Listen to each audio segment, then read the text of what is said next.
We have so many stories in our lives, but our stories are not always heard. On the Hear My True Story podcast, we tell our own true stories.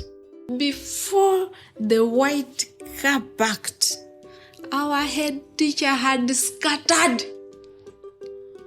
Looking at him, I could only see his tie that was flying backwards, waving at us, and he disappeared in thin air. I want to share my life story. I want to share my voice with the people because I know that just a small joke I can tell through this podcast, it will make someone smile. When you ask me what I fear most in life, I would definitely respond to you and say it's fear itself.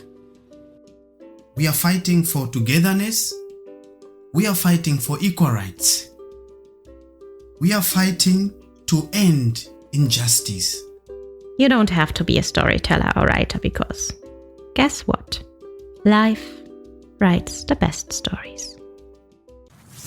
Hear my true story.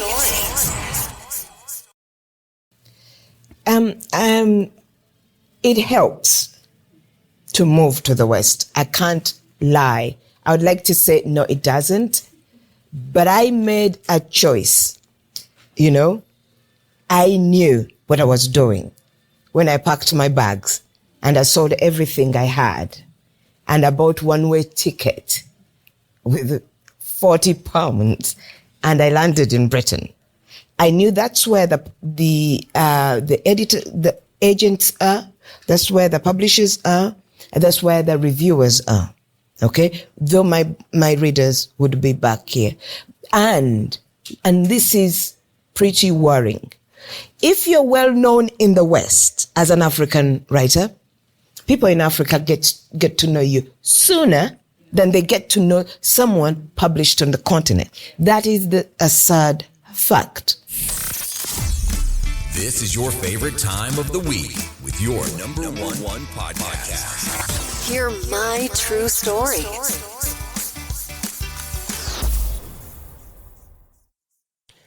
Yeah, my dear listeners, welcome back again this wonderful week.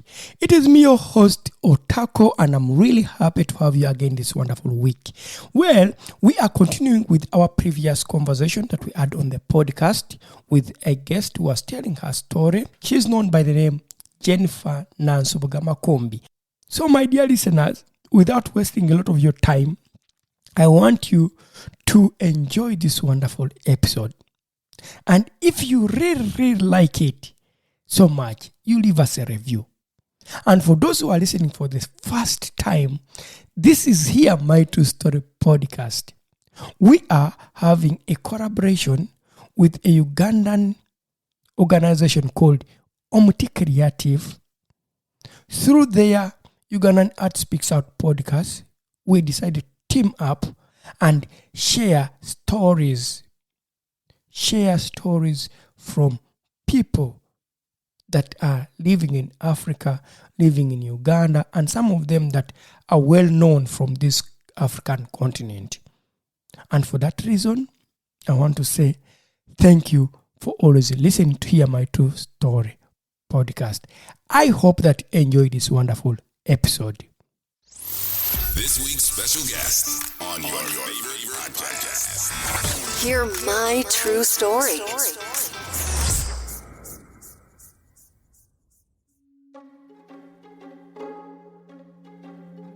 Hello, wonderful listeners. I hope you enjoyed our previous episode. We had such an insightful workshop with Jennifer Makumbi, and I want to thank all of you for your positive feedback and engagement. Your support means the world to us. Now, if you thought the last episode was exciting, you are in for a treat today.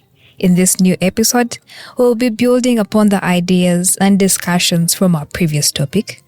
We'll be exploring, diving deeper, and perhaps even challenging some of our previous conclusions.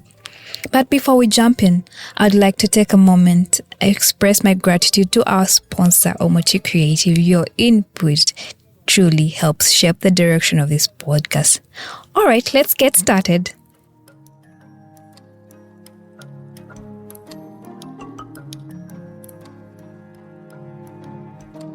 I wanted to pick up on something you said earlier, because you'd mentioned sometimes it can help if you speak to authors at festivals and ask them if they could read your manuscript. Yes. And so by the sound of it, publishing and writing, like most industries, it depends on who you know.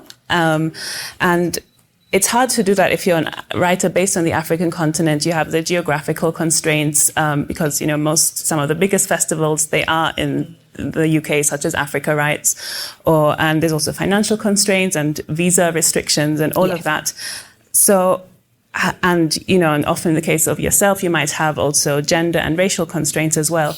So how do you become successful if you remain on the continent, or can you become successful?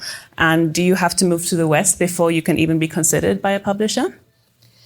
It helps to move to the West. I can't lie. I would like to say, no, it doesn't. But I made a choice. I knew what I was doing when I packed my bags and I sold everything I had and I bought one-way ticket with £40 and I landed in Britain. I knew that's where the agents are, that's where the publishers are, and that's where the reviewers are. Okay? Though my readers would be back here. And this is pretty worrying. If you're well known in the West as an African writer, people in Africa get to know you sooner than they get to know someone published on the continent. That is a sad fact. Okay? So, one of the things that are present in the UA, in the West that are not here, are the facilities. So I arrived in Britain and there were libraries all around me. And in libraries are spaces where you can sit and you're warm and you write. With no one asking you, will you eat books today or are you going to do some chores?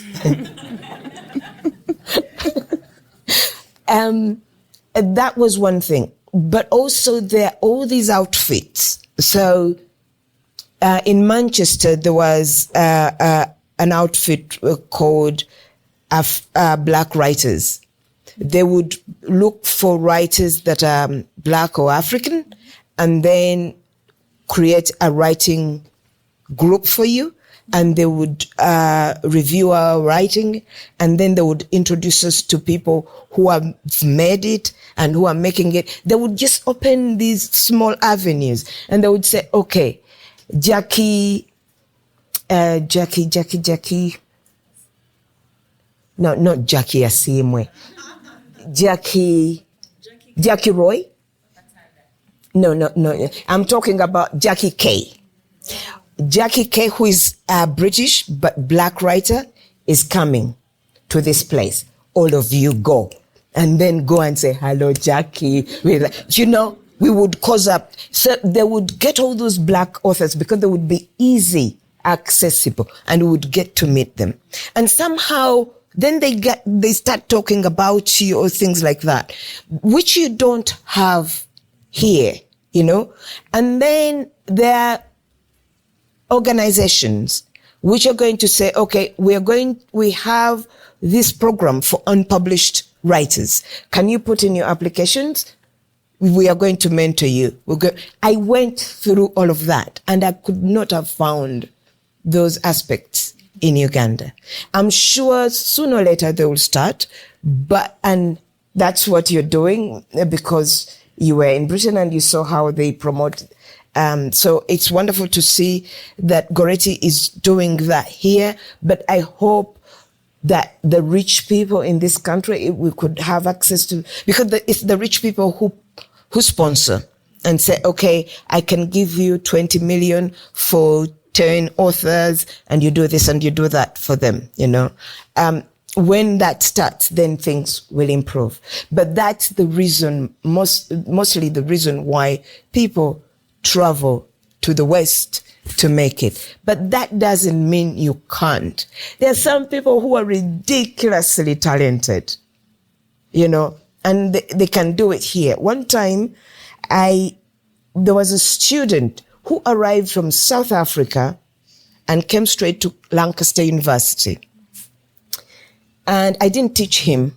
Someone else taught him, but I marked him. And he submitted 3 short stories and a poem. Now, the poem he added for word count, because you could see he had no idea how to write poetry, and he couldn't write poetry to save his life. But my goodness, the stories, I will never forget this manuscript. So I started marking it, and I was like, is this a young man? And when I finished, he would have, the poetry would have brought the manuscript level down. I would have probably given him 63 because the poetry was so bad. But that was not what I was interested in. I was interested in the talent. I was interested in this. I could tell you the stories that he wrote. I remember them. And he is back probably in 2008. And so I went to his lecturer and I said, okay, this guy is up there, an A+. And I don't know what to do.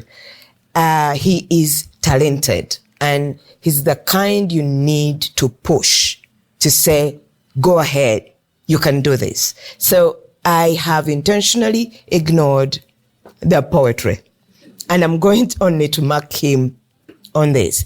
And I gave him an A+. And I was one of the meanest people when it came to marks. But that was raw talent, straight from Africa, So I'm saying you could be that. Go ahead, write. Write in the dark. We all write in the dark. Whatever you have here, use that. Write your stories. You never know when you're going to catch a break. Okay? And if you can, keep sending them to agents and insisting. And, there's someone who wrote to my publisher and said, I know Jennifer, didn't know me. And I know Jennifer will give me a blurb if you publish me. And her book was really, really good, And the publisher published it and said, Jennifer, I can show you the email. She said she knows you.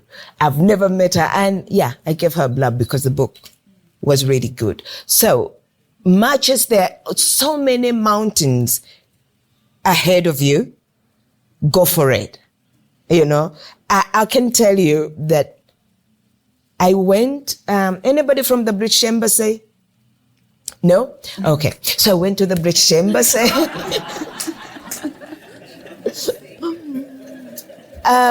So when I applied for my visa, I told the British Embassy that I was rich. And I had a husband somewhere in the US who was going to pay for the rest of my fees. And I had a lot of money on my account. I swear to you, I had 60 pounds on me.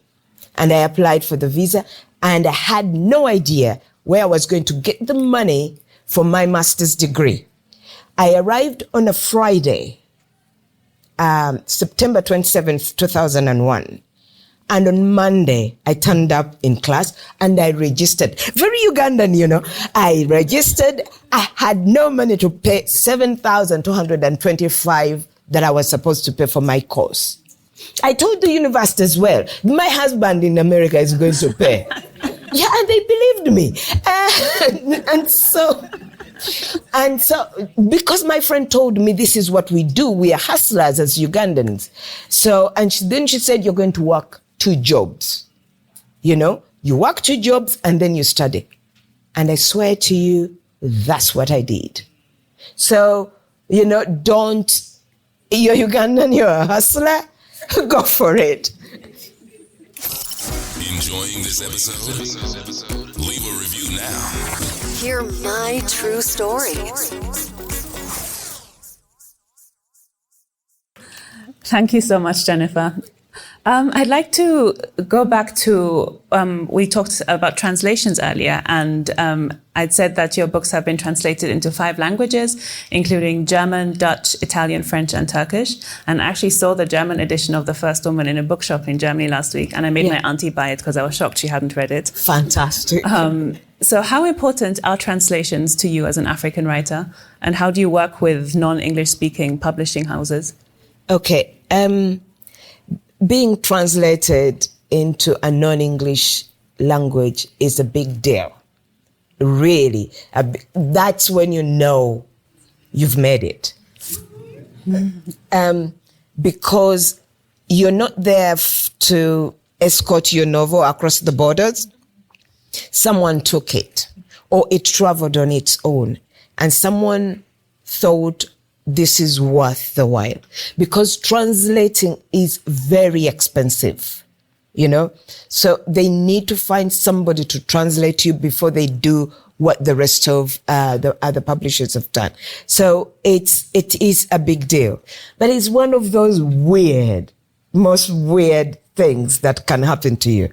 Because somebody comes around and gives you your book and say, that's your book. And the only thing you recognize is your name. And then you flip through it and you think, God help me. There's no, because, for example, in Chintu, most of all these 3 books, they are Ugandans. I don't know whether they are here, who got my books looking for mistakes.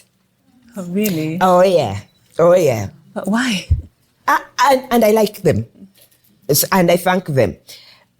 I don't know, but they would say, Jennifer, so I made a mistake in Chintu where I called somebody who should have been Odeke, Adeke. And A is for woman, and O. Oh my God, you don't want to see that email, you know? But it wasn't the very person it was the husband. Oh, okay. Yeah. And so the husband wrote to me and said, I'm married to an artist, okay? And you made a man into a woman. This is exceedingly offensive to us, to my wife. And I wrote back and said, thank you. Thank you very much. I'm glad you've written to me, because some people are offended, but they are quiet.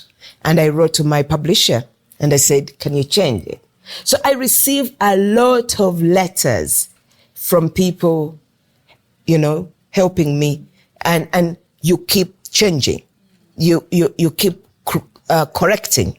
But when the book is in another language, that's it. You know, every new edition that comes out, we change things, but with translation, you can't. Whatever the case, I don't mind, as long as my book is traveling out there. Now, there are some publishers who are translating and are wonderful to work with. Now, there are publishers who buy your books, they pay you, and you don't hear from them again. And you keep on thinking, okay, how did they translate Luombo? You know, the translator hasn't written to you. And then 2 years later, they send you a book cover. Your book is coming out. Would you mind traveling to talk about it? And you think, I know I've written my books in such a way that they are so very Ugandan. And I know you should have written to me asking questions about, so you could translate it properly, but they do their thing. So you just have to let go, you know? There's nothing you can do about that. But for example, I can talk about my Dutch translator. My goodness, she's wonderful. You know, she asks every little thing. There's a time when we argued about a gourd. Another time we argued about a sigiri. And she kept on saying, no, this is a barbecue stove. I said, no, it's a charcoal stove. I said, no, leave it as sigiri. And in the end, I went to Google. I got a sigiri with matoke ntamu, you know. I cut it, I pasted it into the email, and I sent it to her. And we have all these arguments and back and forth, but that is because she's hardworking, and I appreciate her. So it's interesting how sometimes publishers can buy your books and then they don't publish them. Yes. And then you have to remind your agent, what happened to these people? And then he writes to them and they say, oh, we will pay you more money, because when you sell your books to translators, they normally buy 3 years, 4 years, 7 years. But 3 years can expire before they publish it. And they say, oh, we'll pay for another 3 years. And they sit on it. You can't sell it to anybody. So it's important that when you sell to international, you say book must be published within, otherwise they will just make sure, they'll sit on it to make sure nobody in their country buys it, but they are still looking for money to publish it. So I think that's all I can say to you about working with them. Well, thank you. This insight into the publishing industry is fascinating. It's one of those things you don't really know if you're on the outside. So Thank you so much for this. And I'd like to continue on the topic of the publishing industry and the UK publishing industry, which is probably the one you're most familiar with. Yes. It is notoriously white. Yes. In 2021, Penguin Random House reported that 95.8% of its team are white. And this lack of diversity is reflected in the types of books that are published, and certain faux pas when books discuss non-white characters, and which all go down to issues of structural racism. And I suppose I'd want to know, how does one even begin to navigate this as an African writer? It is quite difficult, but all I can tell you is that if you sell well, you'll get away with murder. Honestly, you can go in there and say, that is not going to happen, that is not going to happen, and that is not going to happen. And they say, yes, yes, yes, Miss Makumbi. And then you go in there and say, I'm not doing that.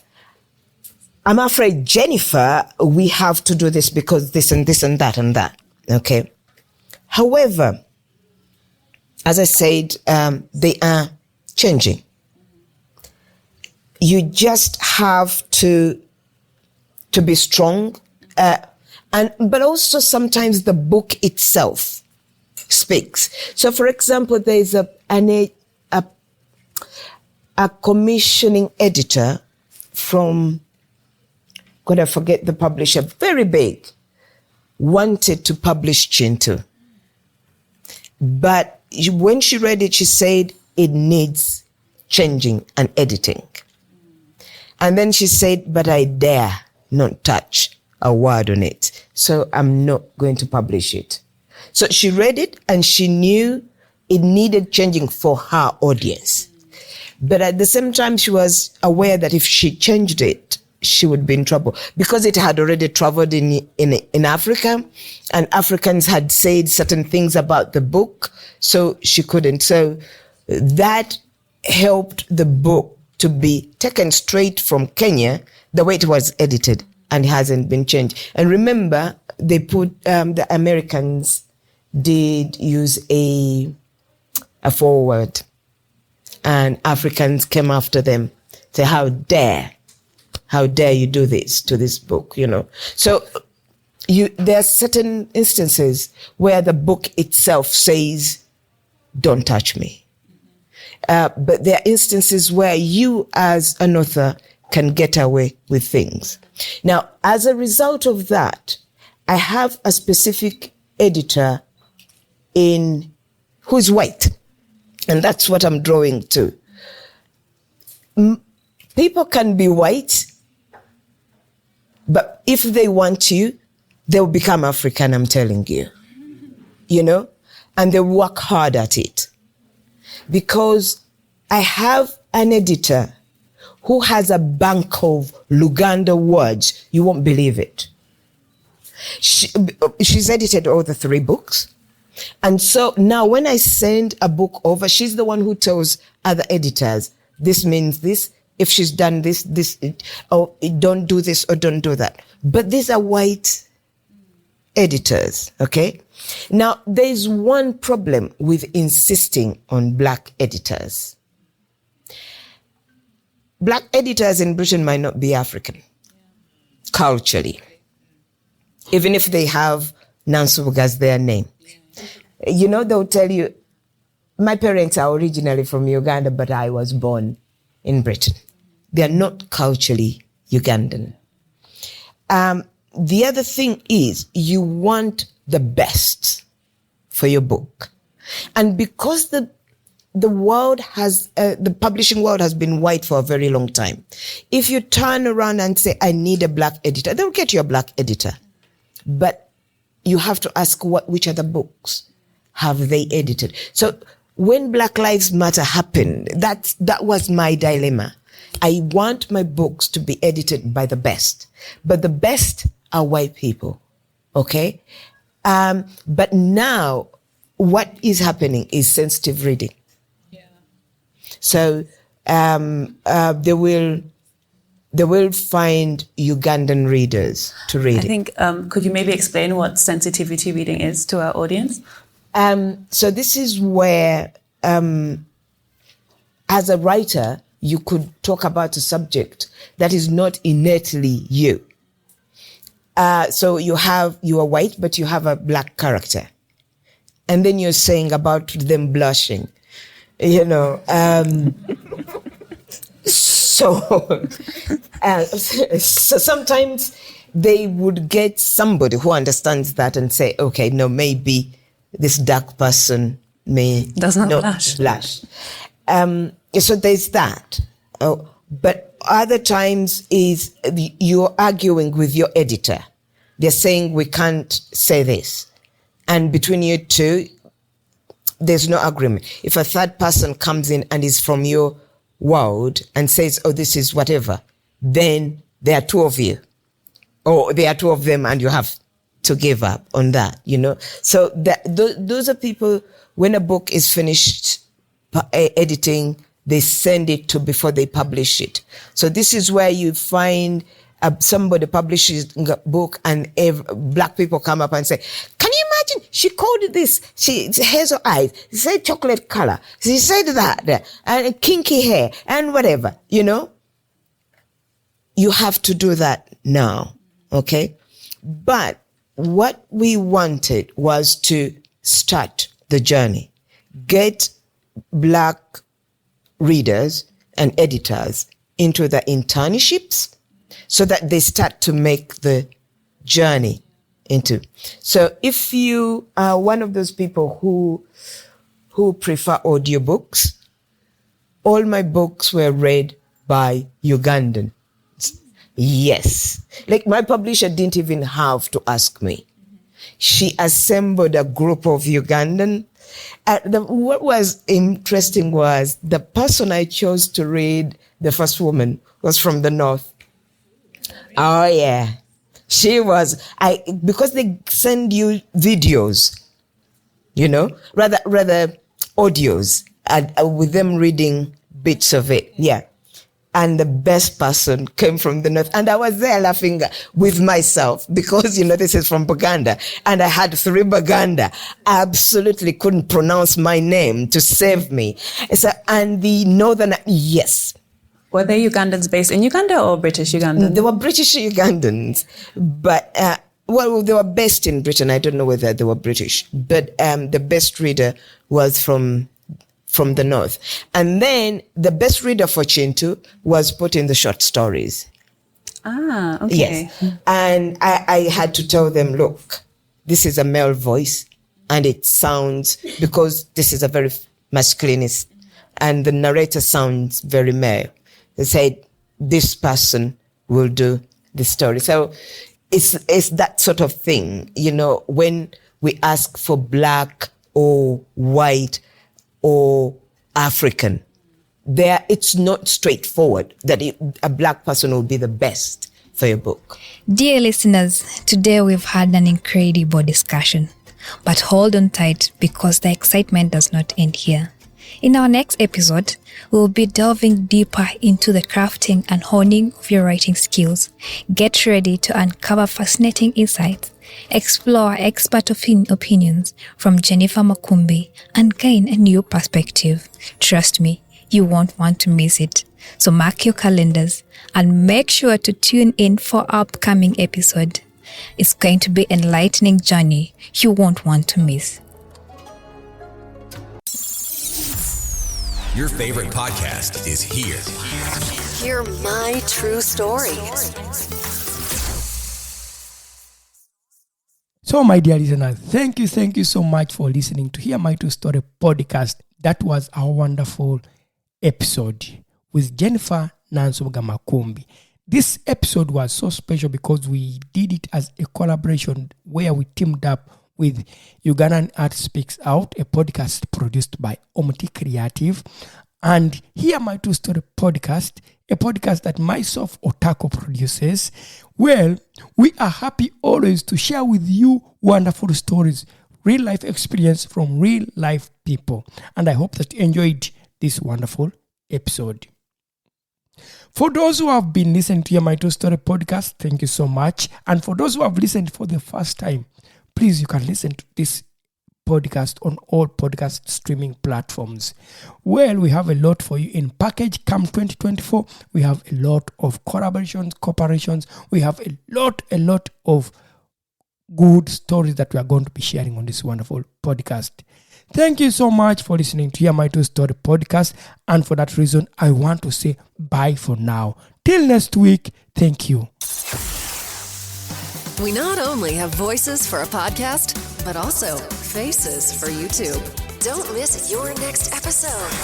Hear my true story.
you for listening to our podcast, Music by Edwin Matovo, hosted and produced by Otako. Subscribe to our podcast for more stories and visit us on our website, hearmytruestory.com, for more stories. All the links are listed in the show notes of this podcast.